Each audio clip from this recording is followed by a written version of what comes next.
Bueno,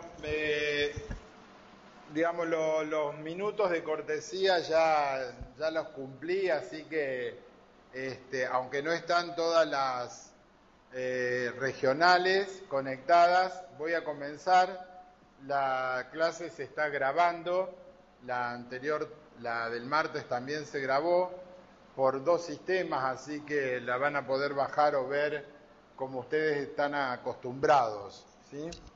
Bueno, haciendo un pequeño repaso así a vuelo de pájaro, ayer lo que vimos, ayer no, en la clase anterior del martes, fue un poco caracterizar cómo son las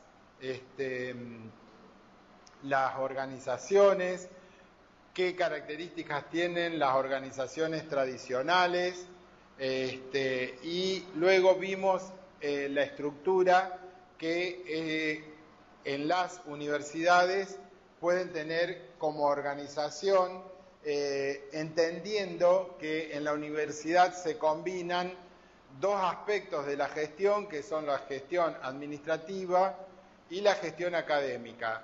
Y veíamos, en parte por las intervenciones de ustedes, que en el caso, en el aspecto de la gestión administrativa, en cierta medida nos estábamos sintiendo identificados con algunos aspectos de las organizaciones tradicionales y sentíamos que la mecanicista o fundamentalmente la burocrática dentro de las organizaciones académicas era la que nos cabía en algunos aspectos, ¿sí? No en todo lo administrativo es así, pero sí en muchos aspectos de lo administrativo está, digamos,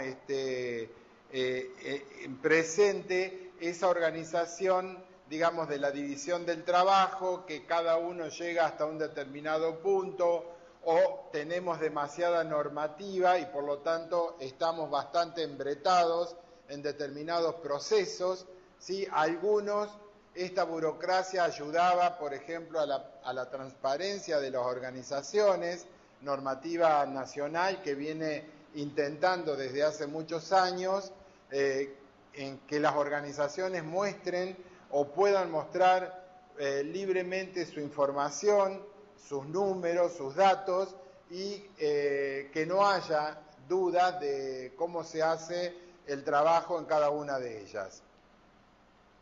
Así que, bueno, vimos una serie de tipologías y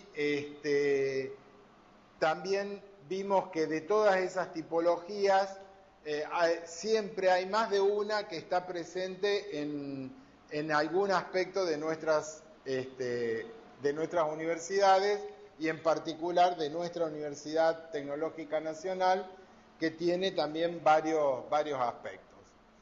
Si ustedes recuerdan, en la materia anterior, en planeamiento y administración de instituciones de educación superior, habíamos visto en algún momento este tema de la cultura organizacional, ¿sí? Que lo habíamos puesto en forma general y lo habíamos identificado como la forma de ser de la organización, ¿sí? Un poco es la forma de ser, de actuar, de conectarse, de comunicarse de la organización. No en todas, a pesar de que todas somos facultades regionales, tenemos distintos modos de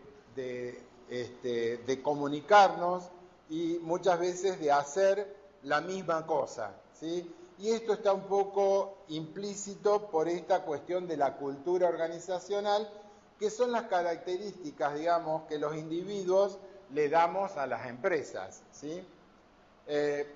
En muchos casos, esta cultura organizacional no solo es por los individuos, sino que la misma organización hace que los individuos se comporten de una determinada manera.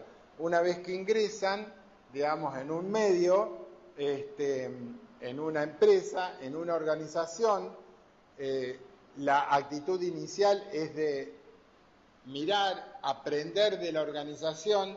En ese tiempo de aprender de la organización, la organización le imprime al nuevo integrante esta cultura, digamos, esta forma de hacer o de realizar los trabajos, con lo cual también el individuo entra dentro de esta cultura organizacional. Esta cultura que está constituida por maneras de actuar, acá como lo dice, por relatos, por creencias y valores, fundamentalmente es el conjunto de acciones culturales, de esta forma de ser compartido que tienen los integrantes de la organización, que le da cierta identidad, ¿sí? Cierta identidad también hacia el medio, ¿sí? A ver, por ejemplo, vamos a poner un ejemplo como un banco, por ejemplo, un banco A, un banco B, un banco C, por no dar ningún nombre, pero hasta sucursales podríamos decir, pero entre nosotros charlamos y decimos, no, a tal banco no voy ni a pedir agua, porque tienen una lentitud, una manera de trabajar, hasta me revienta entrar a ese banco. En cambio, voy a este otro lado, te atienden bien, son rápidos, siempre tienen la respuesta justa, te dicen lo que tenés, no estás más de 10 minutos esperando por una respuesta. Esto que estamos nosotros hablando entre nosotros, es lo que nosotros vemos de esa organización y esa es la cultura organizacional que hacia afuera, digamos, se nota, se expresa, digamos, en el medio y el medio, digamos, evalúa, ¿sí?, a esta organización según estos criterios, estas creencias y estos valores que tiene. En muchos casos decimos, parece que nos estuvieran haciendo un favor al atendernos, ¿sí? No nos tratan como clientes. Entonces, bueno, esto es un poco de lo que se trata esto de la cultura organizacional. Hay cuestiones de la cultura organizacional que se manifiestan, se exteriorizan al medio y por lo tanto también nos identifican, ¿sí? Sí, obviamente, la aclaración de Iván es válida y también hacia adentro, ¿sí? Entre nosotros, entre los distintos lugares, podemos tener distintas formas de hacer las cosas y también el comportamiento del resto de la comunidad está en función de nuestra cultura organizacional según el sector en donde estamos. Hay sectores más dinámicos y sectores menos dinámicos, qué sé yo. O sea, hay distintos espacios en donde esa forma de hacer y de ser se manifiesta hacia el resto. Dice que la cultura académica también fue estudiada, estamos hablando de la cultura dentro de lo que es la gestión académica y fundamentalmente se identificaron 4 fuentes de creencias o de valores compartidos, que son la disciplina, el establecimiento, la profesión o el sistema nacional. Un poco estoy haciendo hincapié en la cultura académica y también vamos a hacer hincapié en la gestión académica porque yo diría que es la parte que más se exterioriza de nuestras organizaciones, ¿sí? En lo académico es donde expresamos el mayor contacto de la organización, de la universidad, con el mundo exterior. En general, la gestión administrativa es la que acompaña a esta gestión académica e imprime también ciertas cuestiones a la forma de hacer y de ser de nuestras organizaciones universitarias.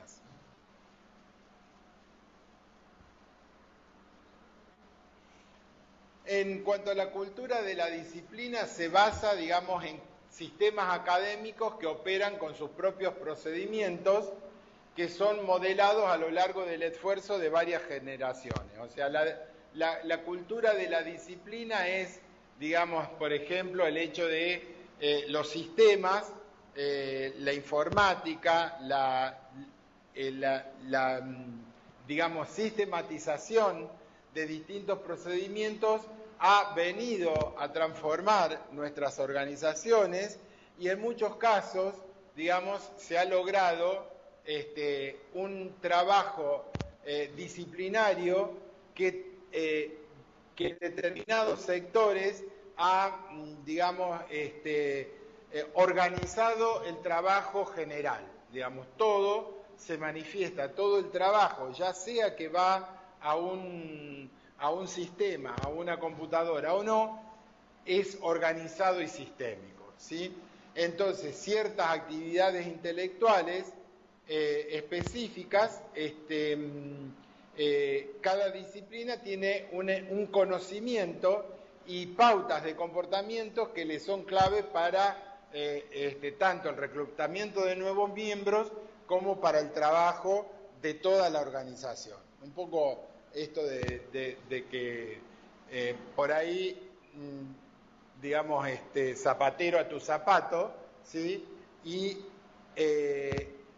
el hecho del conocimiento que tienen sobre determinadas cuestiones hace que esta parte o esta organización, digamos, se adecua a determinados criterios que le son propios. También a la hora de la capacitación de la gente entran en juego esta cultura de las disciplinas.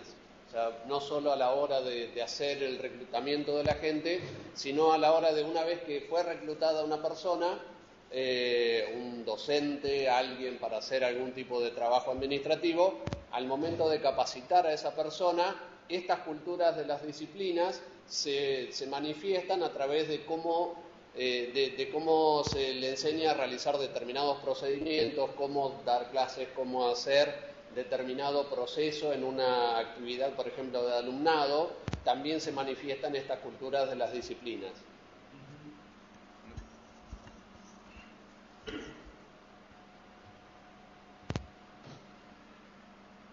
La cultura, digamos, influenciada por el establecimiento o la institución, no me salté ninguna, ¿no? No. Bueno, depende de varios factores, ¿sí? Puede estar, digamos, puede ser el tamaño, porque las instituciones pequeñas tienen mayor capacidad para generar ideas o ideologías unificadoras, ¿sí? El tamaño de una organización o de una universidad hace que sea más cohesiva, ¿sí? Que trabaje más en conjunto o capaz que tenga más secciones en donde es más difícil unificar criterios para la realización de los distintos trabajos, sea el docente, sea el administrativo.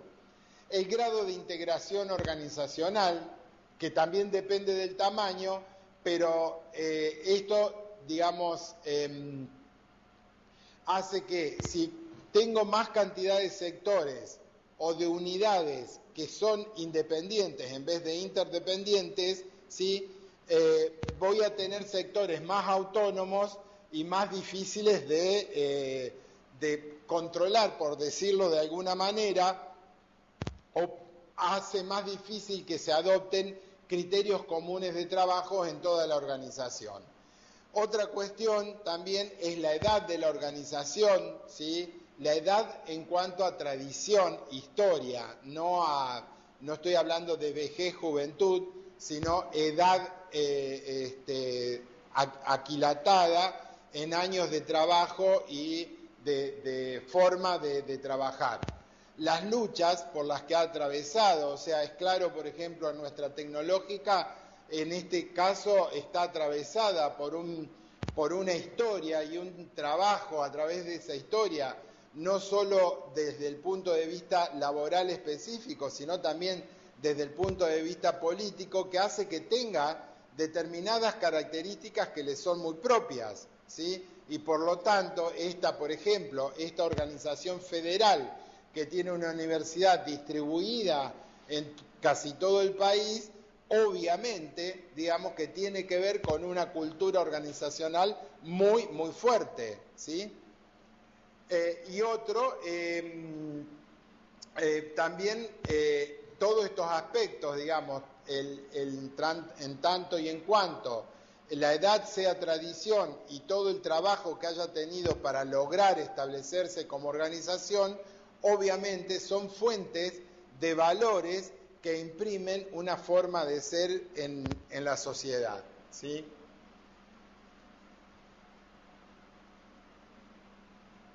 Una desventaja de estas cuestiones es a veces la pérdida de capacidad para adaptarse y la rigidez a las respuestas, es decir, el tamaño, digamos,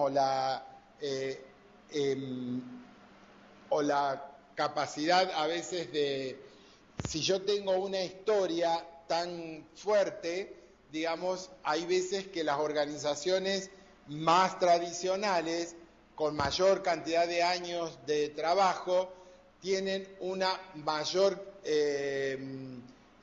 digamos, tienen una menor capacidad de reacción ante los cambios, ¿sí? Hay veces que esta fortaleza que es el tamaño, la tradición, el trabajo, los años, etcétera, le dan un peso que los hace ser más lentos en la adaptación de cambios, ¿sí? Por ahí otras organizaciones rápidamente adquieren, por ejemplo, el tema de estar tan divididos,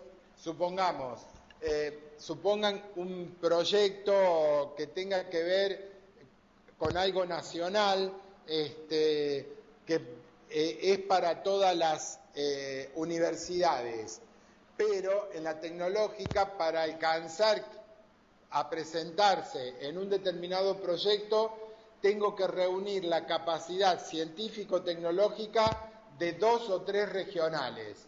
Bueno, obviamente, al estar dividida y a tener esta capacidad separada en distintas regionales, capaz que la hace más lenta para llegar a presentar un proyecto, digamos, a la nación, que una universidad que es más chica, está más concentrada, está toda junta y tiene todas estas capacidades concentradas en un instituto, en una sola facultad, etcétera, ¿sí? Eso podría ser un ejemplo, no es un ejemplo real, pero sí un ejemplo que podría llegar a ser, digamos, una muestra de esta capacidad de adaptación.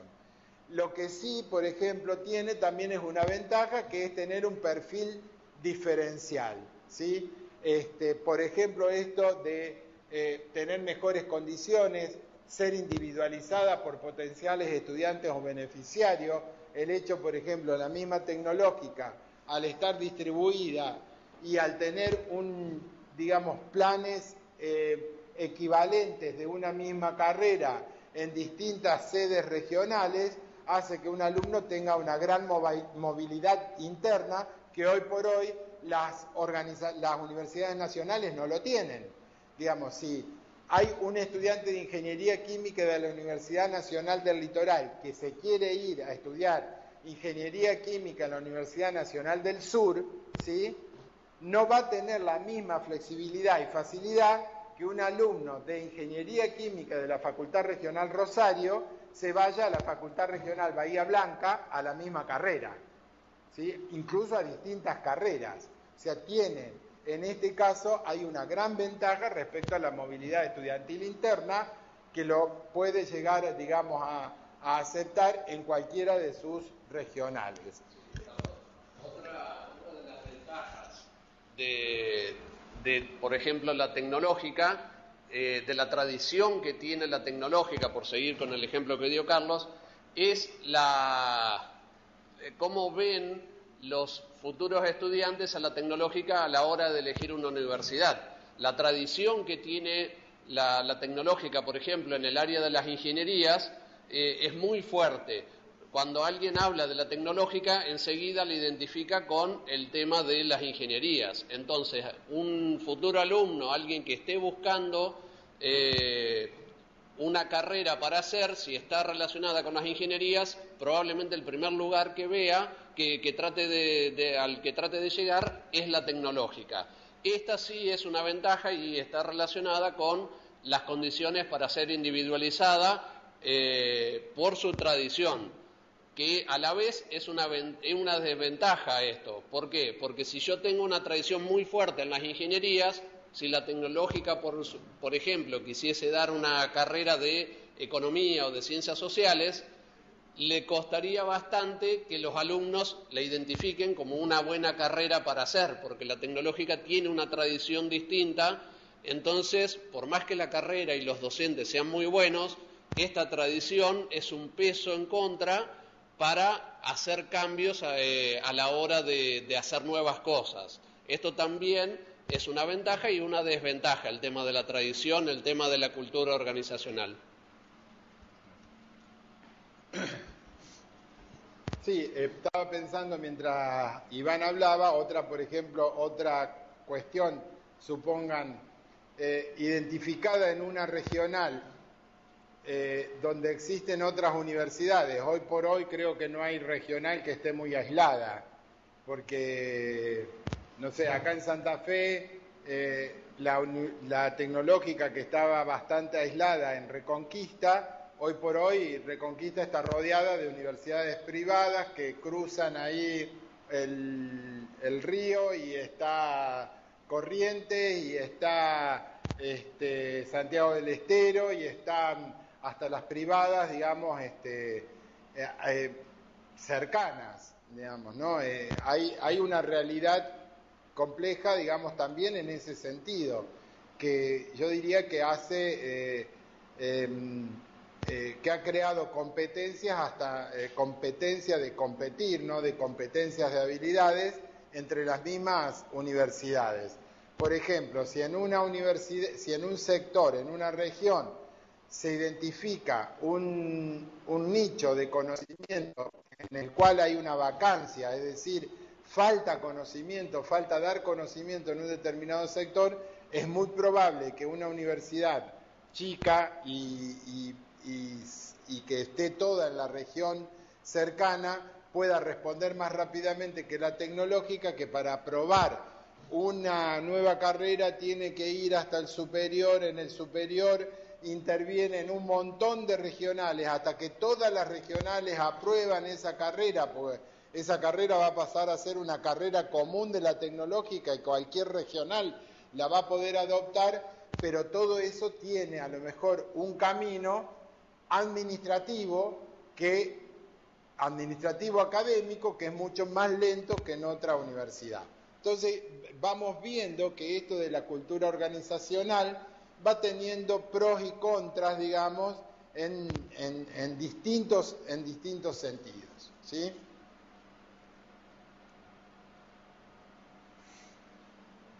Bueno, otra, digamos, característica de la cultura organizacional en lo que es académico y en lo que es el conjunto de valores y creencias que conforman a la comunidad organizacional es la profesión.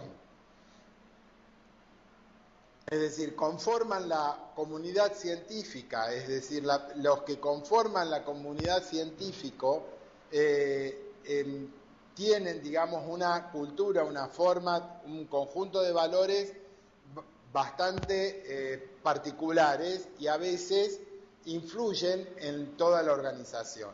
Esta comunidad, digamos, tiene sus propios intereses y prerrogativas, fundamentalmente en lo que hace a lo que es puramente académico, la libertad de enseñanza, ¿sí?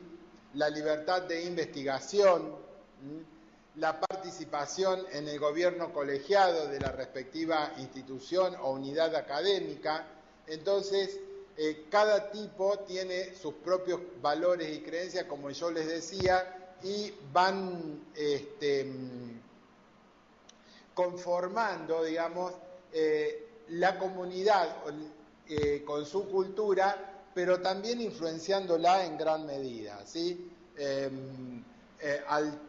Al tener, digamos, por ejemplo, esta cuestión de libertad de enseñanza, por ahí, supongan que con este tema de lo que es CONEAU, acreditación, para dar ejemplos, digamos, de cosas concretas que pueden llegar a tener éxito o fracaso, dependiendo de cuán fuerte sea la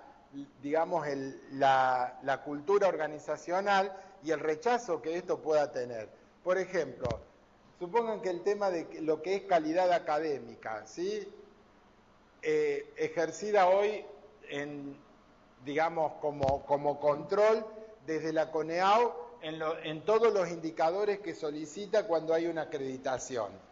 Supongan que hay un conjunto de materias o un año o un cuatrimestre en donde los alumnos tienen determinados problemas, se identifica como retardo de las cohortes ese cuatrimestre, ¿sí? Y se identifica un conjunto de materias, porque esto es lo que suele pasar realmente en las facultades, ¿no? Se identifica un conjunto de materias como materias problemáticas, vamos a decir, que está pasando algo. Intervenir directamente en esas materias es bastante difícil. Supongamos que el tema es muchas horas de teoría dadas, digamos, personalmente, presencialmente y, digamos, en horarios dificultosos porque esto de que ahora lo que antes era de 7 a 11 de la noche, ahora es bastante difícil de que se dé, digamos, no es tan cierto que es más nocturna la tecnológica. Se ha pasado a tener otros horarios. Y lo que sí es cierto es que nuestros estudiantes no tienen trabajos como los que tenían antes, que entraban a las 6 de la mañana a una fábrica y salían a las 3 de la tarde o 4 de la tarde, digamos, y podían tener el resto de la tarde libre, entre comillas, ¿sí? Entonces, la libertad de cátedra haría que supongan que una comisión académica, un sector académico del consejo directivo, una comisión de pares, defina que las dificultades son que las clases no deben ser más esas clases magistrales, etcétera, etcétera, pero mientras el docente siga siendo el docente, tiene toda la capacidad y la libertad de decidir cómo quiere dar sus clases. Entonces, adoptar una tecnología de la comunicación y de la información y la comunicación para dar clases, etcétera, todo eso puede ser un muy buen esfuerzo, una muy buena práctica, pero llegar con digamos, la postura de los docentes de que hasta acá llegaron y no lo van a hacer. Bueno, creo que hasta acá llegamos porque vino la jefa. Vino la jefa, sí. Digo poner orden. Bueno, así que vos querías hablar con ellos, Patri. Sí, breve, por lo de clases de mañana, que va a dar el mini diseño gráfico. Ah, bueno.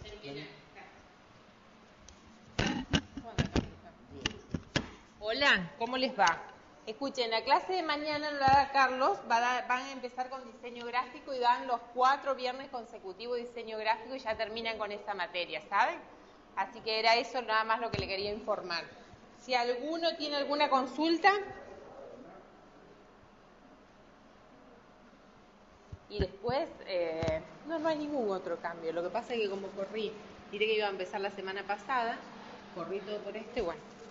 Sí, O metió, no importa.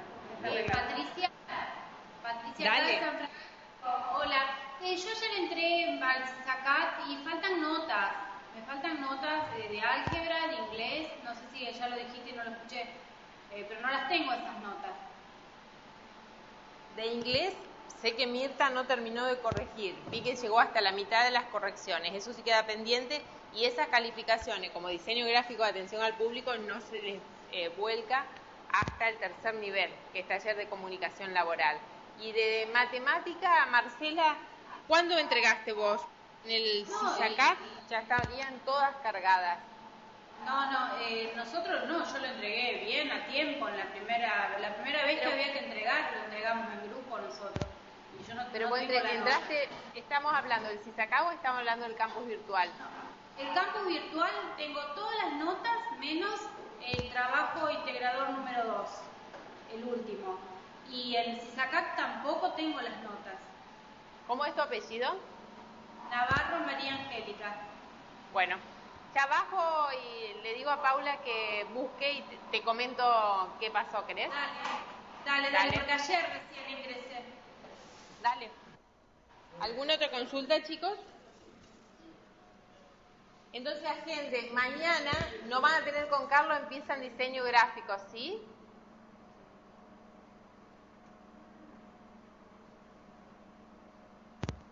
Bueno, listo. Sí. De todas formas, Patri. el profesor le va a mandar un mensajecito. Patricia, ¿Sí? de Regional Paraná, ¿cómo te va? Bien, muy bien. Te alegro. Mira, nosotros estamos necesitando certificado de alumno regular. ¿Podrá ser para la semana que viene que estén listos? Yo pasaría a buscarlos a la mañana. Sí, puedes venir a buscarlo mañana si querés también, ¿eh? Ah, dale. No mañana a la mañana, el lunes a la mañana querés venir. Lunes a la mañana, yo me voy allá. Me mandás un mensito con todos los nombres y yo ya te lo hago, ya lo firmamos Dale. hoy. Dale, te espero el Gracias, lunes. Patri. Listo, besito. Saludos. Bueno, chicos, los dejo con Carlitos. Toma, Carlitos. Muy bien, gracias, Patri.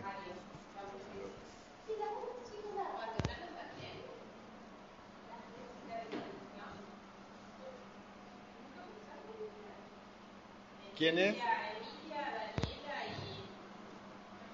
Sí, la materia anterior la cursaron conmigo y la aprobaron.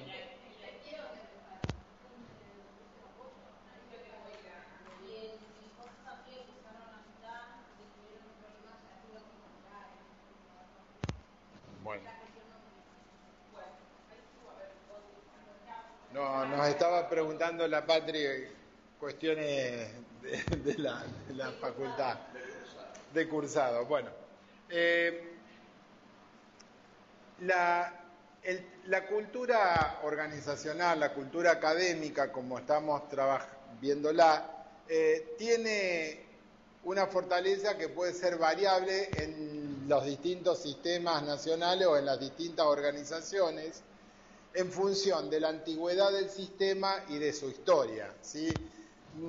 Yo creo que esto, como vimos, en algunos casos es una ventaja, en algunos casos hace que la organización tenga una mayor lentitud a reaccionar. En general, digamos, lo que podemos decir es que si alguna característica de esta cultura organizacional se identifica como una desventaja constante, continua, es decir, cuando una característica de estas se transforma en una desventaja clara de la organización, lo que sí hay que cambiarlo, ¿sí? Se debe cambiar, y es bastante difícil hacerlo, ¿sí? Poner a las personas a pensar, siempre creo que lo más conveniente de estos cambios es mostrar en la organización, a la misma organización, cuáles son sus propias debilidades, ¿sí? Y fortalezas, es decir, no todo, o sea, me parece que no todo en un sector o en una organización hay que mostrarlo como malo, sino hay que mostrar cuál es el aspecto de esta organización que nos provoca como organización una desventaja, ¿sí? Y cómo hacemos todos los que estamos adentro para cambiarlo. Esto creo que me parece que es un principio de respeto que siempre va a dar buenos resultados en la medida en que cada sector ponga, digamos, su interés en estar mejor, en tener una organización mejor y más adaptada al futuro, ¿no?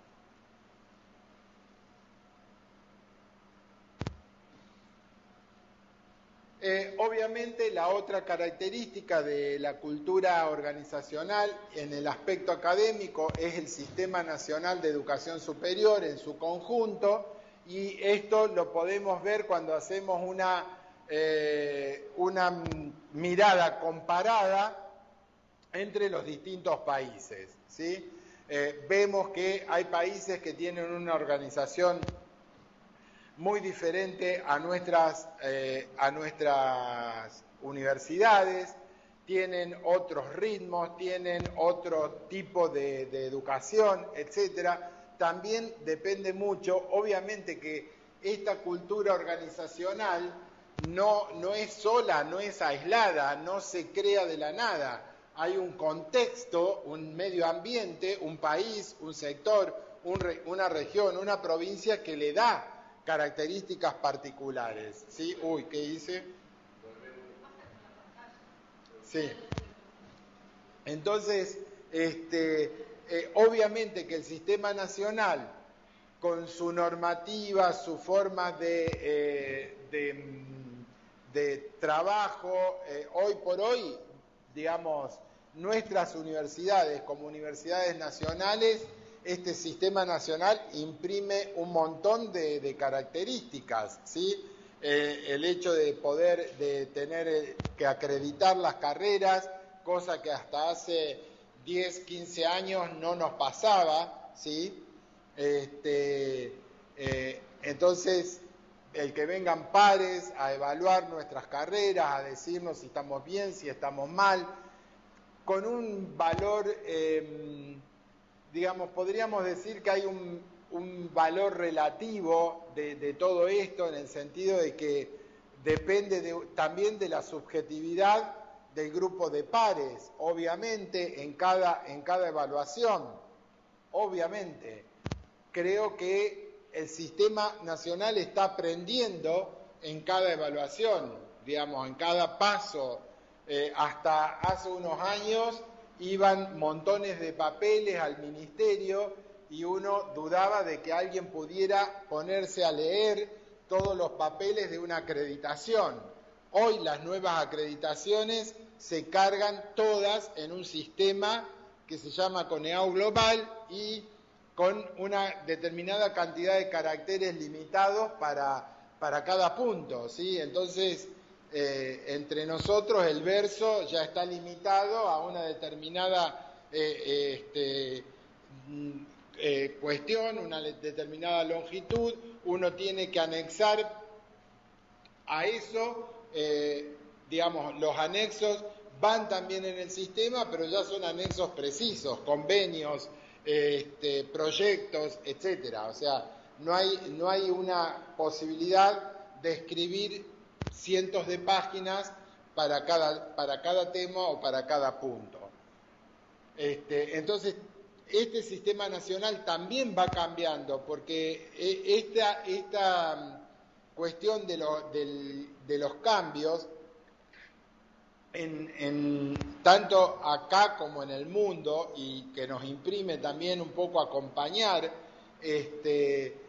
al resto de los países, también imprimen al sistema nacional una necesidad de cambios casi permanentes, ¿sí?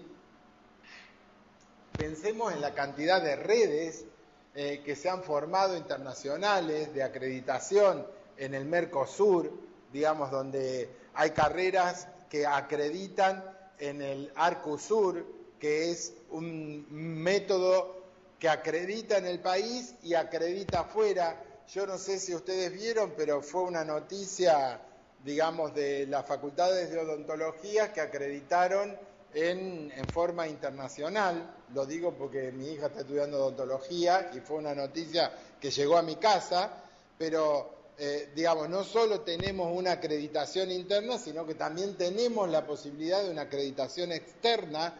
Así que hay como un contexto, digamos, que no es el contexto tranquilo de hace varios años atrás, en donde la universidad estaba un poco tranqui, sola, hacía sus cosas y marchaba. Hoy por hoy, digamos, hay muchas tensiones, digo tensiones que son cuestiones que la tiran a la universidad hacia distintos aspectos, ¿no? Y hacen que tenga que adaptarse constantemente a todos esos cambios y ocupar esos espacios en donde es convocada. Entonces, dice que los temas fundamentales, casi todo esto viene de Clark. En la bibliografía que yo les di van a poder encontrar Esto no es tan largo lo que tienen que leer, así que no se asusten, pero está todo esto, yo lo voy reescribiendo un poco y reinterpretando, pero está ahí, eso puede ser leído por ustedes. Y entonces decimos, los temas fundamentales acerca de los cuales existen creencias y valores que van separando los distintos sistemas nacionales son el acceso, ¿sí?, la especialización, el tipo de empleo al que se orienta la formación y el rol que le asignan a la investigación. También son cuestiones que hacen, digamos, que estos distintos sistemas nacionales estén más cohesivos, más coherentes, más cercanos o más lejanos de acuerdo a su forma de organizarse, ¿sí?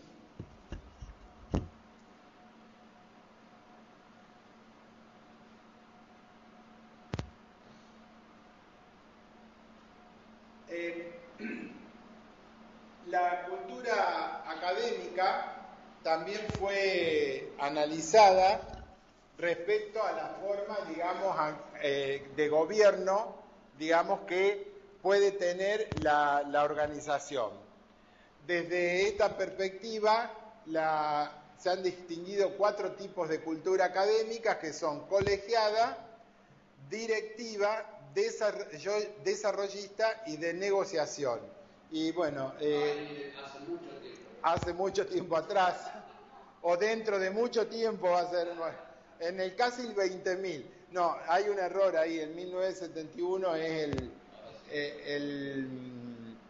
digamos, la fuente de esta diapositiva y de las siguientes. La cultura colegiada es la que privilegia la libertad académica, porque supone que la organización de la universidad o de la institución de educación superior está, digamos, dirigida por un cuerpo colegiado y donde la influencia del académico, del profesor, es bastante fuerte, ¿sí?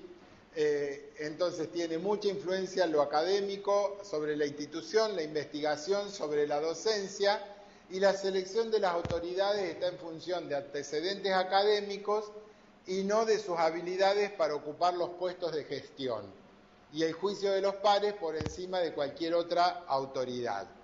Entonces la cultura colegiada es aquella que privilegia por sobre todas las cosas el grado académico de quienes están al frente de la organización, incluso por encima de lo que serían las verdaderas capacidades o habilidades para puestos ejecutivos o de gestión dentro de estas organizaciones, ¿sí?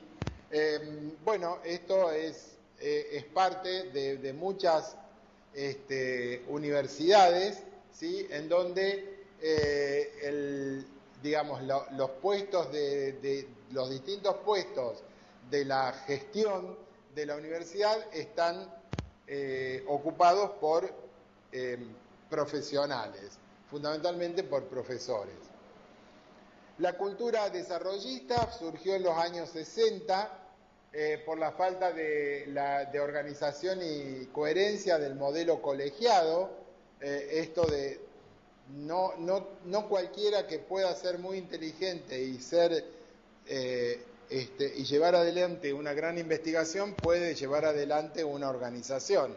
No tienen los mismos modos, las mismas formas de trabajo, incluso muchas veces entre nosotros, entre los docentes, decimos, este sabe mucho de tal tema, es un capo en esto, pero no sabe dar clases, ¿sí? Eso suele pasar, también suele ser un comentario que a veces pasa, o sea, hay mucha gente que es un bocho, trabajando, pensando, desarrollando una determinada temática, pero cuando lo tiene que transferir, tiene, digamos, muchas falencias en la forma de transferir su conocimiento. Entonces, la cultura desarrollista lo que quería era hallar una forma de planeamiento y desarrollo que mantuviera la autoridad y evitara la lucha política de la cultura colegiada. ¿Por qué? Porque una de las grandes desventajas de la cultura colegiada era cuando surgían distintas corrientes políticas dentro de la misma, digamos, del mismo cuerpo docente o colegiado o de académico dentro de la misma organización.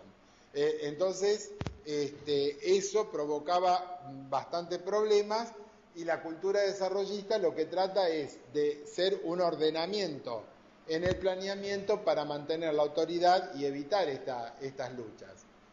Esto lo lograba mediante programas de actualización y perfeccionamiento. Se crearon oficinas para investigar sobre las propias instituciones y cómo hacer que la organización aprenda esto de planificar, desarrollar, organizarse alrededor de una autoridad y de procesos, ¿sí? Para lograr un funcionamiento efectivo que incluya la toma de decisiones, la solución de problemas y el manejo de conflictos que, en general, en los cuerpos colegiados están muy al orden del día, digamos. Generalmente son organizaciones muy conflictivas porque hay una puja de poderes, digamos, sobre todo, digamos, cuál es la investigación a la que se le da mayor relevancia, mayor espacio, mayor, digamos, recursos económicos, de mobiliario, etcétera, ¿sí? Así que esta surgió un poco, yo diría que esta tiene bastante, la nuestra tiene bastante de esto, del desarrollismo, ¿no? En cuanto a la forma de organización, no es política, no estoy hablando del desarrollismo político, nada que ver. Después la otra es la directiva, que se caracteriza por el énfasis en el bienestar de los estudiantes, la utilización de criterios de desempeño para juzgar los resultados educativos, de esto también tenemos algo, el peso de las carreras de grado de tipo profesional y la preocupación por la eficiencia en la utilización de los recursos.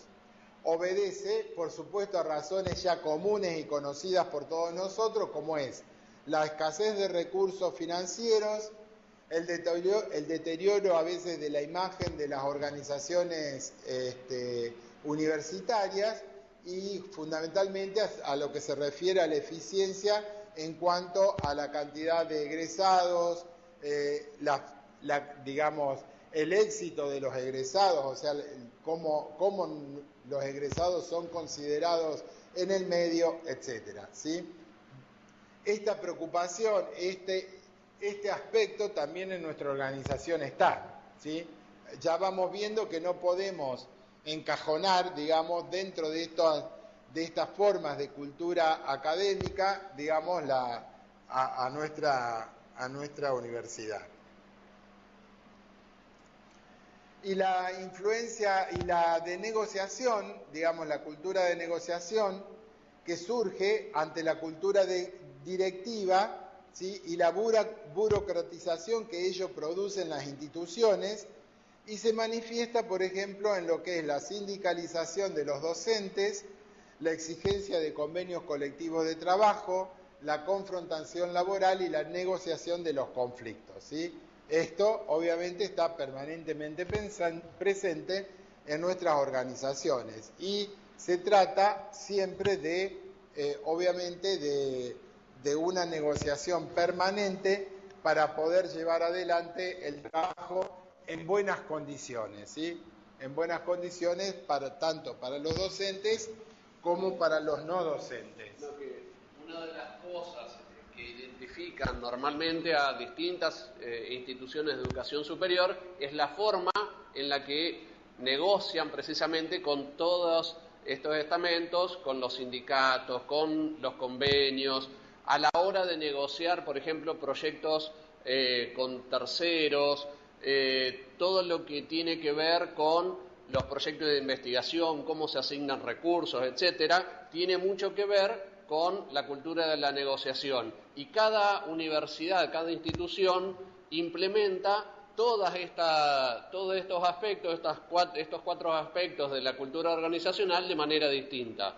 Esto es algo que identifica también, que sirve para identificar a cada institución por la forma en la que funciona, o sea, cada elemento de la cultura organizacional.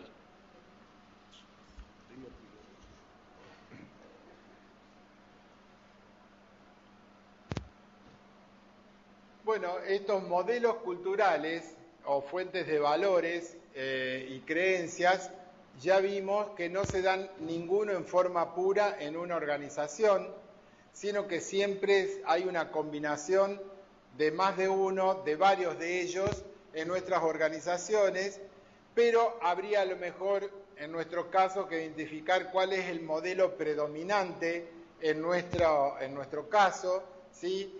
Y si realmente este es el modelo con el cual se identifica a nuestro sistema, a nuestra forma o estructura organizacional, ¿sí? La idea sería tratar de ver, creo que ahora viene la transparencia respecto al foro. Sí, dentro de poquito. Lo que vamos a tratar de ver es, digamos, dentro de nuestra organización, cuál nos parece a nosotros que es cuál es la cultura, digamos, que nos identifica y sobre todo podemos ver una cultura interna, digamos, identificados con una cultura interna y cuál es la cultura que nosotros como organización mostramos hacia afuera, ¿sí? Bueno, la cultura educativa o la gestión educativa o académica está diferenciada de la gestión administrativa, en el sentido que la gestión académica va a buscar solución a problemas o respuestas a interrogantes que surgen del mismo proceso educativo, abarcando con lo educativo todo lo que de ahí se desprende, ¿sí? Transferencia tecnológica, investigación, desarrollo, tiene todo que ver con lo educativo. Se supone que si nosotros tenemos una organización que no tiene ingeniería electrónica, no vamos a tener un grupo de trabajo de sistemas embebidos, por decirlo de alguna manera, ¿sí? Obviamente los grupos, en Facultad Regional Santa Fe está el SECOBI, que es el grupo de investigación de la construcción y la vivienda, y está totalmente asociado a la ingeniería civil, ¿sí? Tenemos el centro, digamos, de investigación, el CIDICI, que tiene que ver con ingeniería en sistemas de información, etcétera. O sea, todo el trabajo que se desarrolla, la investigación que desarrolla, está en relación a la gestión académica, ¿sí? Entonces, la gestión académica va a tratar siempre de los problemas o interrogantes que tengan que ver con este aspecto de la organización. Y la gestión administrativa se encarga de llevar adelante lo estipulado y no necesariamente genera respuesta, con lo cual no quiere decir que no genere cosas, genera productos, o sea, genera resultados, ¿sí? Entonces, en función de estos resultados es que se puede evaluar la gestión administrativa, ¿sí? Digamos, alumnado, compras, mesa de entradas, el sector de servicios generales tiene sus entradas, es decir, sus solicitudes, desarrolla un trabajo y obviamente ofrece un resultado a la comunidad. En el sentido de lo que es la misión y visión, si nosotros nos ponemos y buscamos la misión y visión de la organización universitaria, seguramente toda la organización va a estar su misión y visión concentrada ¿en qué? En la capacitación, en la formación de recursos humanos ¿sí? Para el país, para esto, con tales características, éticas, etcétera, ¿sí? Entonces, es como que la gestión administrativa, en el caso de las universidades, está acompañando a la gestión académica. Obviamente que está marcando también determinadas cuestiones. Por ejemplo, un profesor no se le puede ocurrir tomar examen final de una materia cuando se le cante y pretender que al alumno le pasen la nota el Navidad, por ejemplo, qué sé yo. O sea, como dice Iván, o sea, porque alumnado, el calendario académico, tiene un calendario académico, alumnado dispone los periodos de exámenes, los periodos de inscripción, y en esos periodos el docente podrá tomar sus exámenes. Las mesas especiales es un derecho de los estudiantes, entonces hay un proceso para que se pida una mesa especial y ahí será pedido, pero digamos, en este sentido, toda la gestión administrativa lo que hace es sostener la gestión académica, digamos que es la misión fundamental de toda universidad.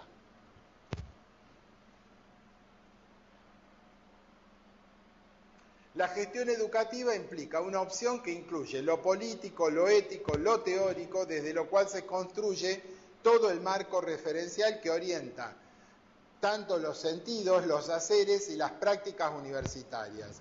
Supone la colegialidad tanto en los procedimientos técnicos como en los procesos reflexivos, digamos, en cuanto a los resultados de la misma.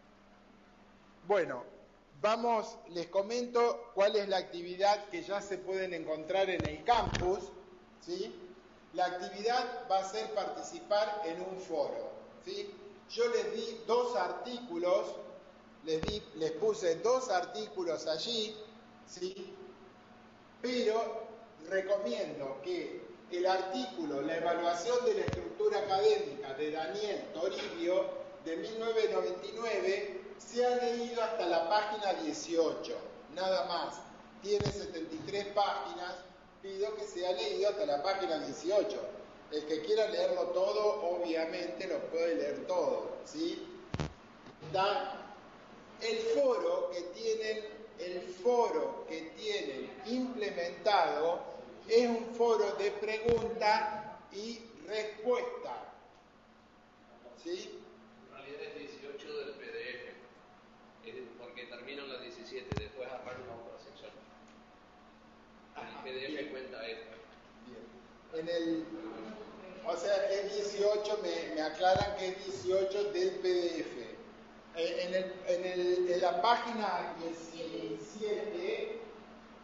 la página 17, comienza el punto 1.4, donde dicen las estructuras académicas que va a ser para las próximas clases.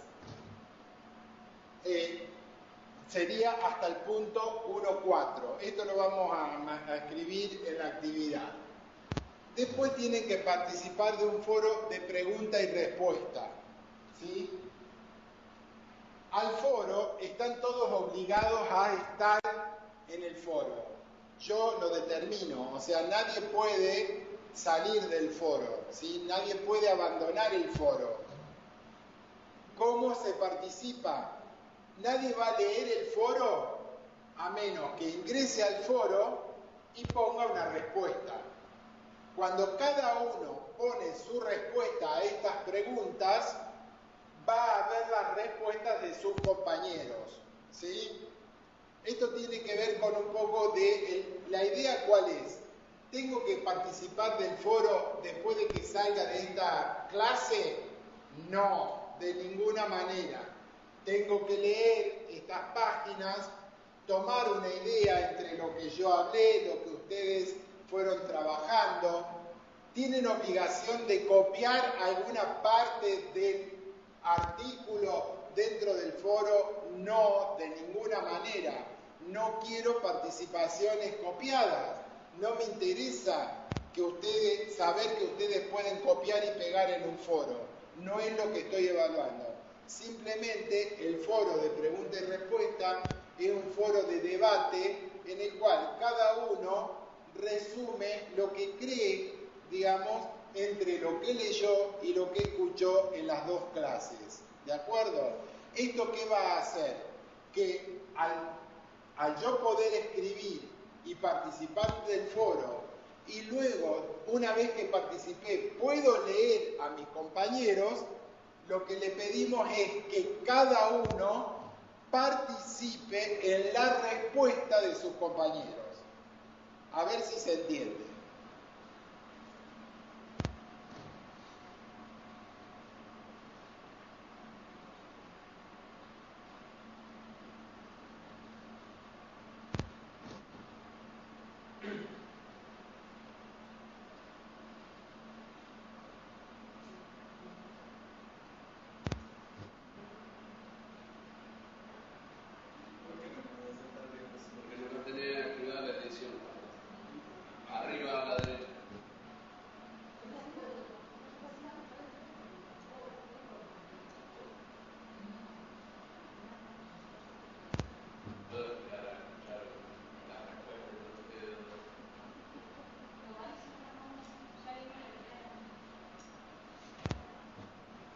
En el foro,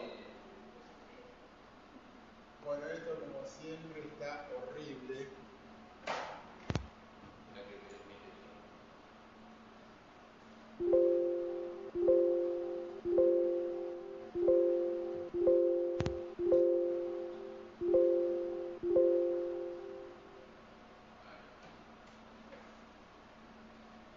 En el foro, lo que ustedes van a tener en el foro es las preguntas, ¿sí?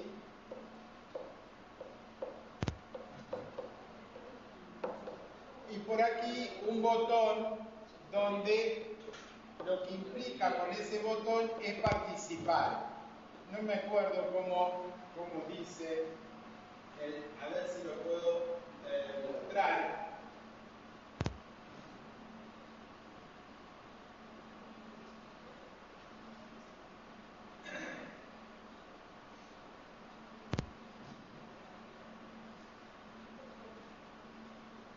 Fíjense, acá está dentro del aula, acá está, participo en el foro, qué tipo de organización es mi FR, mi facultad regional, ¿sí? El foro se llama, esto es una etiqueta solamente, no tiene ninguna acción para presentar la actividad. Este es el foro. ¿Qué tipo de organización veo en mi facultad regional? Cada estudiante participa respondiendo las preguntas disparadoras del foro. Todos deben ingresar al foro en forma individual y responder las preguntas. Además, cada uno debe responder a una participación de otro compañero. La participación es obligatoria y calificada. Es decir, este foro, cuando yo participo, obtengo, digamos, el puntaje del foro, ¿sí? Por participar obtengo 100 puntos, ¿de acuerdo? No es que se califica lo que escribe, no puedo calificar lo que escribo, ¿sí? Yo no lo puedo calificar. El que participa tiene 100 puntos en el foro. Después, el total si hay 10 foros y pide 60% en foros, por lo tanto voy a tener que haber participado como mínimo en 6 de los 10 foros que fueron colocados en el curso. ¿Se entiende? Entonces hago clic acá.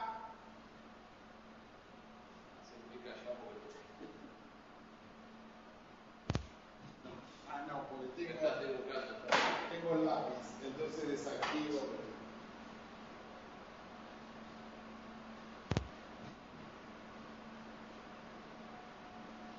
Acá está. Añadir una nueva pregunta. Yo les estoy mostrando mi forma. Acá, cuando ustedes ingresen, va a decir añadir una respuesta, ¿sí? El botón azul ¿qué va a decir? Añadir una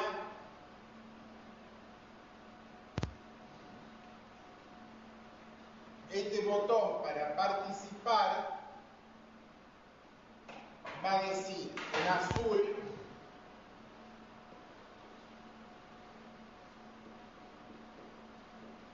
añadir una respuesta. Una vez que yo ingresé con este botón, ¿sí? Voy a ir y voy a ver un conjunto, un espacio para escribir mi respuesta. un espacio que si no quieren escribir la respuesta completa, ¿sí? Ahí pueden copiar, escribirla en un Word, trabajarla, sacarle los errores de ortografía, etcétera, porque acá tienen un pequeño procesador de texto, pero no es muy inteligente. Van, escriben en Word o en cualquier procesador de texto que ustedes estén acostumbrados a usar, copian y pegan acá dentro del Word, y obviamente les va a decir acá un botón de enviar, ¿sí? De enviar la respuesta. Una vez que enviaron la respuesta, esto, en vez de ser así, van a ver la carita de su compañero o el dibujo del compañero que participó y su participación, ¿sí? Y acá un botón que dice responder. O sea, si Pedro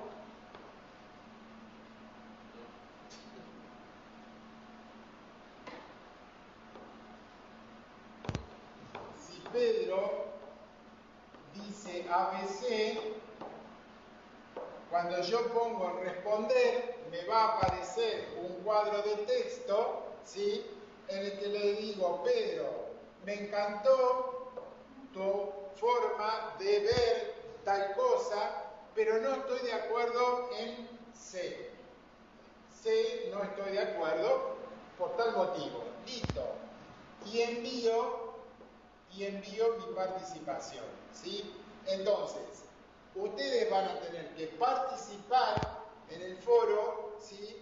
Y luego, una vez que participaron por primera vez, van a tener que responder una vez a una de las participaciones de sus compañeros. ¿Se entendió todo esto? Una aclaración. El foro está constituido para que puedan adjuntar un archivo. Eso debe ser utilizado en forma extraordinaria. Es decir, supongan que ustedes leen el trabajo y a la vez tienen o han leído o leen otra participación, otro autor, y lo quieren adjuntar, pueden decir: adjunto en tal artículo que leí en tal parte y me parece bueno porque aporta tal cosa o tal visión. Eso también se puede hacer, pero adjuntando un solo archivo. Tengan cuidado con el tamaño, porque creo que el tamaño máximo del campus para adjuntar archivos es de hasta 300 megas, 400 megas, una cosa así. Después, en todo caso, se los confirmo. No, pero no aparece la pregunta inicial para... Bueno, ya la voy a poner, la tengo que poner yo. Me dicen acá que todavía no está puesta la pregunta inicial, ¿sí? La pongo yo y todos responden. Bueno, ¿se entendió este mecanismo de foros de preguntas y respuestas? Va a ser bastante utilizado en el curso. Tiene parte en la nota final. La nota final se compone del peso de un peso de los trabajos prácticos y de la participación en el foro y de la participación en cuestionarios que vamos a poner. Los cuestionarios van a ser a lo sumo 2 o 3, no más. Creería más que 2 que 3. ¿Se entendió esto? ¿Alguien tiene alguna duda? ¿Quiere preguntar algo? Sí. Todo bien, profe, se entendió clarito. Sí, todo bien, profesor. Bien.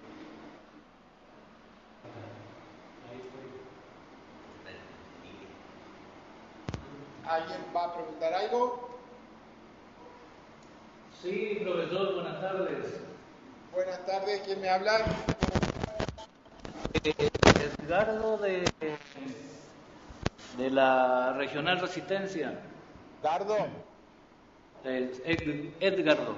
Sí, era a ver si... Sí, Edgardo. A ver si estoy bien rumbeado o de Barranqué. O sea, usted lo que nos dio hasta ahora es un análisis o un pantallazo de la situación de la universidad en general, no puntualmente Sí. de la... No puntualmente. Ajá, bueno, sí, ese era para Tarso.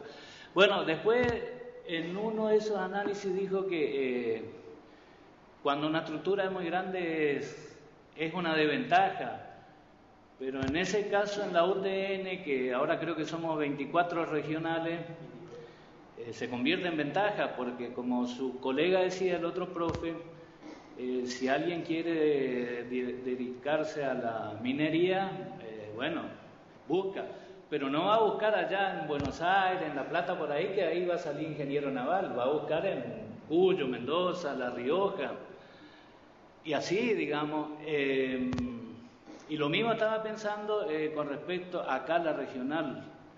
La otra vez tuvimos que hacer un trabajo sobre la historia de la regional. La regional empezó dando la carrera de ingeniería en fábrica. Dieron unos años, pero como se avecinaba la construcción de la hidroeléctrica de Yacyretá, la construcción del puente, cambiaron a la carrera de ingeniería electromecánica. O sea, se fue adaptando, digamos, no es que fue rápido el cambio, la adaptación. Ajá. Así que creo que, digamos, en lo extenso que es la UTN, que tiene representatividad, digamos, en casi todas las provincias, uno tiene para elegir cada especialidad, pero hay una zona en particular que se dedica a eso. Sí, los ejemplos yo di también ventajas de ser la UTN así distribuida. Esa que comentás vos, Edgardo, también es una ventaja de la UTN. Digamos, hay cuestiones, obviamente, que nosotros hasta internamente hay veces que, porque yo a pesar de que hoy por hoy no estoy en UTN el 100% del tiempo, solamente tengo una dedicación simple, fui tan de la UTN de la Facultad Regional Santa Fe, que en la facultad en la que estoy ahora de la Universidad Nacional del Litoral creen que soy egresado de la UTN. Entonces, lo que digo, lo que traté de dar es un ejemplo, digamos, en algún caso puede la misma estructura, al ser muy grande, puede tener ventajas, que esta es una ventaja comparativa muy importante, el hecho de tener una oferta académica tan amplia y tan distribuida, ¿sí? Que lo destaqué también como una ventaja para los estudiantes. Es más, en el caso de la minería, si hoy un estudiante quisiera estudiar la carrera de minería, pero no se puede trasladar ni a Jujuy, ni a Tucumán, ni a Mendoza, puede empezar cualquier ingeniería en la regional más cercana que tenga y luego, cuando está más acomodado, con mejores perspectivas, ir y homologar todas las materias comunes y seguir la ingeniería que le interesa en otro lado. Esta es otra ventaja, obviamente. En el sentido de cuando la UTN nació, digamos, era mucho más sencillo instalar una carrera que hoy en día. Hoy en día, digamos, el ministerio imprime determinadas cuestiones que hace que una carrera no pueda nacer solo en una regional, en la UTN, hasta que no pasa por todos los filtros de la propia UTN y tenga todos los sellos que la propia UTN, digamos, deba. Esto porque lo sufrimos cuando nosotros tuvimos que presentar como la primera carrera a distancia de la UTN, que era la Tecnicatura Superior en Tecnologías de la Información, que la presentamos en el año 2001 junto con Iván y la que era la directora del Departamento de Sistemas de Facultad Regional Santa Fe, Marta Castellaro. Fue duro, fue arduo, estuvimos trabajando más de 1 año y medio, para poder, digamos, arrancar lo que a todo el mundo le haría suponer, decir, si yo tengo las computadoras, tengo el sistema para mandarlo a las clases y tengo todo hecho, ¿por qué no puedo empezar? Porque no tengo todos los sellos. Fue la primera del país Claro. universitaria a distancia de informática. Claro, entonces realmente, digamos, en ese tiempo ya las cuestiones no eran tan sencillas. Antes era así, cuando recién nacíamos en distintas regiones del país, íbamos teniendo, digamos, esa facilidad para trabajar. Hoy por hoy las cuestiones del sistema nacional nos imprimen también una forma que digamos, por un lado está bien, nos dificultan el trabajo, por el otro el sistema nacional se asegura que la oferta sigue siendo de calidad, ¿sí? Con esto, o sea, no es que tampoco sea un capricho del gobernante de turno, ni del ministro de turno, sino que lo que está haciendo el ministerio es asegurándose la calidad de la oferta educativa a nivel universitario, ¿sí? Gracias. No sé si no era, digamos, no pretendí responder, pretendo agregar a lo que vos dijiste, nada más. Sí, está bien, gracias, profe. Es lo mismo, yo tengo un análisis particular con respecto a esta tecnicatura que estamos cursando, digamos, haciendo. Yo por ahí creo que en un trabajo puse... Villa María, apague el micrófono. Villa María, por favor, apague el micrófono. Sí, dale, Edgardo.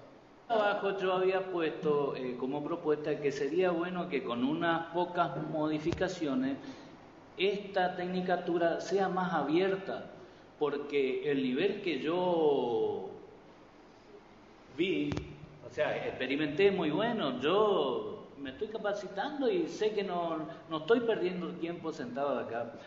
Y no sé, yo creo que podría ser más abierto a otras personas, no puntualmente, digamos, esta es una tecnicatura cerrada para personal de la UTN, pero yo creo que con un poco de modificación tendría que ser más abierta, porque el nivel es bueno, o sea, el nivel académico es bueno y creo que después veremos los resultados. Inclusive ya hay otras cohortes y de a poquito uno nota el mejoramiento, digamos, uno está aprendiendo a trabajar, a actuar administrativamente, académicamente, y reconoce, como usted dijo recién, después reconoce los distintos tipos de gestiones, como la clase anterior, que era como es matricial, la otra, o había otra que no me acuerdo cómo era. Sí, varios. Exacto. Y entonces por ahí yo me puse a analizar también hace poquito, eso fue después de su clase del anterior.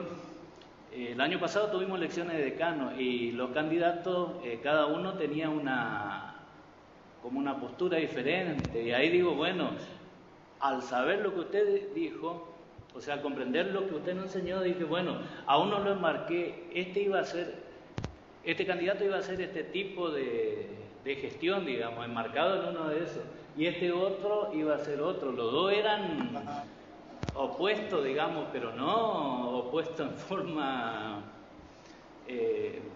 perjudicial, sino representaban distintos enfoques, digamos. Ajá. Bien, bueno,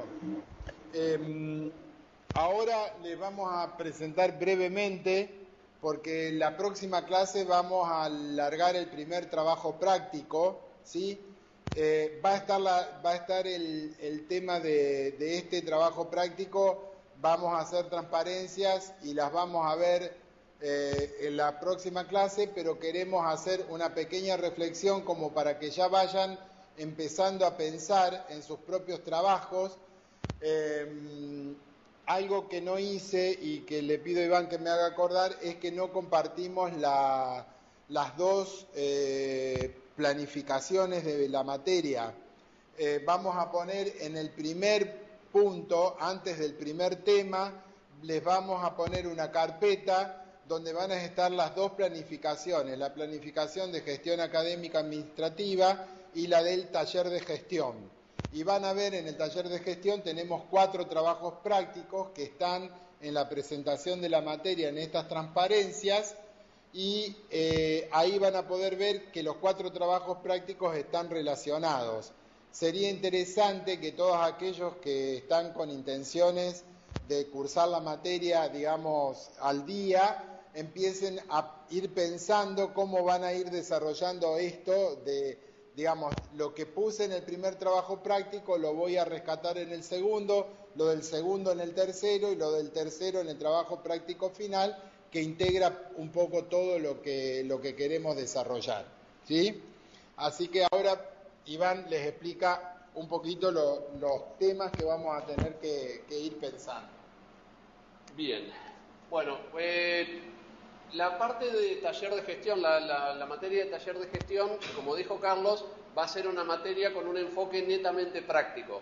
Si bien en la clase que viene vamos a tener transparencias, vamos a tener, digamos, me van a tener que escuchar a mí bastante hablar, la idea de taller de gestión tiene que ver con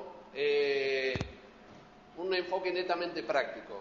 Para el primer trabajo práctico, lo que se va a ver es la diferenciación entre lo que es un dato, lo que es información y lo que es conocimiento. En primer lugar, un dato es algo, para decirlo, después lo vamos a explicar bien en la próxima clase, pero un dato es algo, un número es algo que está suelto, que no está contextualizado, que no tiene nada que ver con nada. Es un dato, por ejemplo, de cuántas hojas se gastaron este año en alumnado para hacer certificados académicos, ¿sí? Lo que vamos a ver es, una de las cosas que se van a pedir en el trabajo práctico, es que ustedes busquen y listen qué datos utilizan, qué datos manejan ustedes dentro de su área de trabajo. Ese va a ser uno de los pedidos que le vamos a hacer. El siguiente, como me está escribiendo Carlos, esto va a ser una clase dual, por lo que está relacionado con lo que es información. Uno normalmente puede llegar a confundir lo que es información con lo que es un dato, o al revés, pero, por decirlo así muy rápido, información es uno o más datos que están contextualizados, que están agrupados, procesados de cierta forma, y de esa manera podemos tener un poquito más, por repetir la palabra, de información. Una información es, por ejemplo, tomar la cantidad de certificados que se imprimieron, la cantidad de hojas que se utilizaron y contar cuál es el promedio, o sea, sacar el promedio de la cantidad de hojas que se utilizaron en los últimos 10 años, en los últimos 10 meses, etc. Esto nos brinda la posibilidad de planificar hacia adelante cuántas hojas, por ejemplo, vamos a necesitar. Esa es la utilidad que tiene la información. Nos permite juntar 2 o más datos, procesarlos de una mínima manera, de una forma, para poder planificar hacia adelante. Luego viene debajo de lo que es información, o mejor dicho, encima de lo que es información, tenemos lo que es conocimiento. La información sola no nos permite hacer otra cosa que entender, en este caso, cuántas hojas se gastan en promedio. El conocimiento parte de la información que yo tengo y nos permite, por ejemplo, compararlo con lo que sería el gasto de, en lugar de imprimir los certificados analíticos, utilizar una forma digital, digitalizar los certificados, como Carlos mencionó en la clase pasada, de utilizar una firma digital para poder enviarlos por mail. Esto es lo que se define como conocimiento, es la posibilidad de tomar dos o más piezas de información, compararlas, contextualizarlas y planificar si a futuro cuál es lo más eficiente, qué es lo más eficiente, si es factible alguna de las opciones que tenemos, y esto parte, como decía, de lo que es la información, que a su vez parte de los datos que tenemos. Esto es lo que vamos a ver, así muy rápido, muy abuelo de pájaro, lo que vamos a ver en la clase que viene. Y, como dijo Carlos, va a ser el centro del primer trabajo práctico de taller de gestión. Esto se lo decimos para que, si ustedes quieren, vayan viendo, vayan buscando un poco de información sobre lo que son datos, información, conocimiento, para poder interactuar en la clase que viene proponiendo ejemplos de su área de trabajo, ¿sí? Vayan buscando, vayan pensando en el área en donde ustedes trabajan, qué datos se manejan, qué piezas de información se pueden obtener a través de esos datos y, a partir de esa información, qué conocimiento yo puedo obtener, ¿sí? ¿Para qué puedo utilizar esa información que yo derivo de los datos? Yo no tengo mucho más que decir, no sé si vos, Carlos, sí, querés agregar algo. Les quiero, para buscar estos datos, ¿sí? Y para después relacionarlo, alguna característica que deberían comprobar, ¿sí? Si bien dijimos un dato es un número suelto, digamos, cuando este dato, que sea un número suelto, se puede transformar en información, que va a ser algo que va a caracterizar Iván en la próxima clase.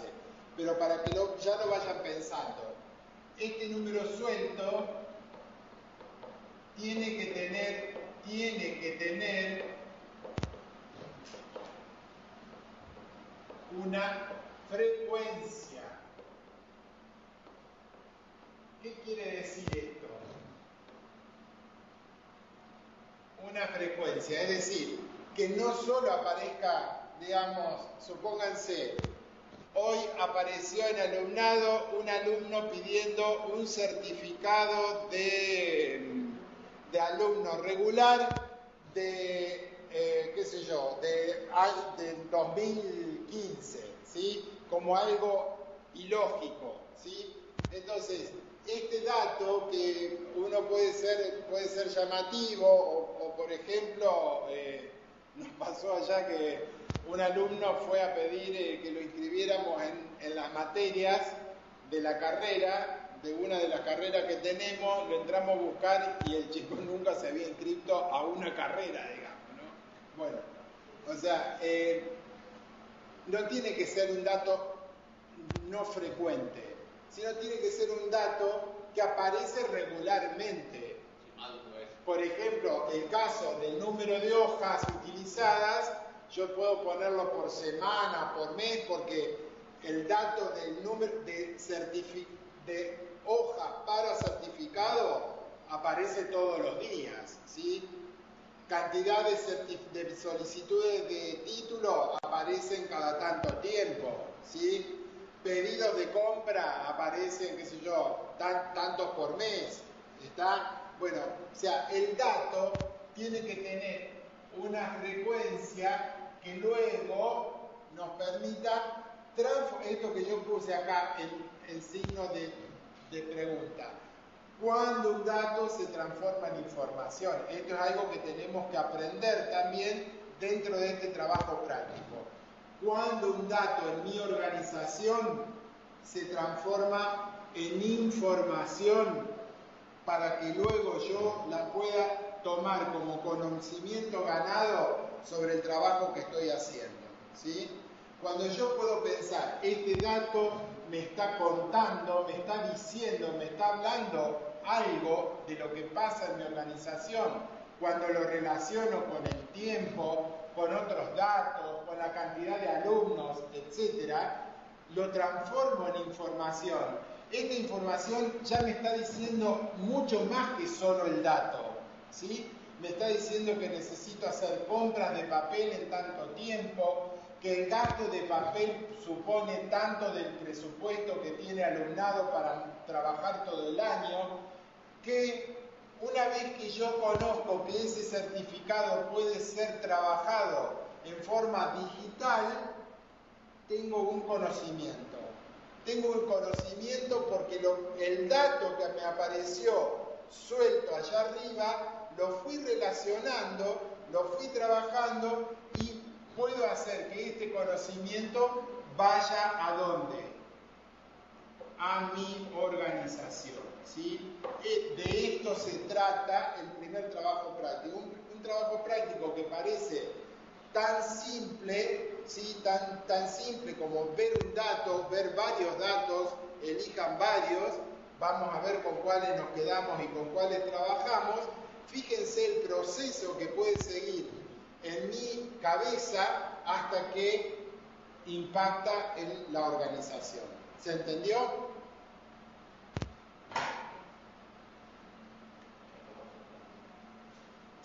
Ya nos asustamos.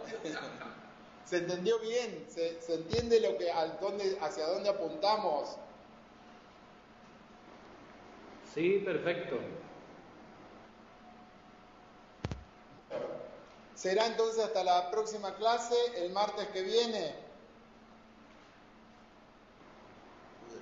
Bueno, hasta el martes. Espero muchas participaciones en el foro, ¿eh? No se duerman, el foro está abierto hasta el lunes. ¡Epa! Bueno, puedo extenderlo un poco. Vamos a ver. Profe, el fin de no, por favor. Bueno, Por favor. bueno, ahí lo vamos a pensar. Primero tengo que poner la pregunta, hoy la pongo a la pregunta, y después veo de cómo se modifica la fecha. Bueno, la fecha gracias. se puede modificar, sí. Gracias.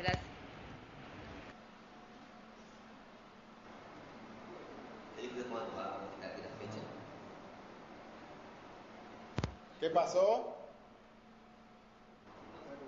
No, justo yo abrí el micrófono y no sé qué habló. No, porque yo le iba a decir, ahí ya tiene un dato para obtener información. Con respecto a lo que expresaba el compañero de Paraná.